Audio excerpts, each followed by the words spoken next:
پشتون بود چو قلبم، تاجیک از جانم. چشمم هزار باشد، ازبک همه توانم.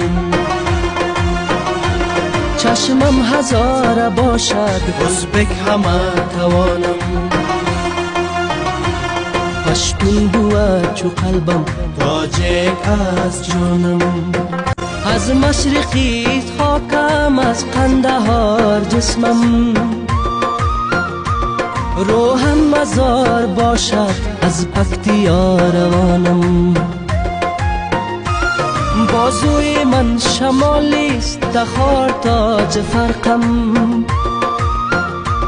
هم مردم هرات چون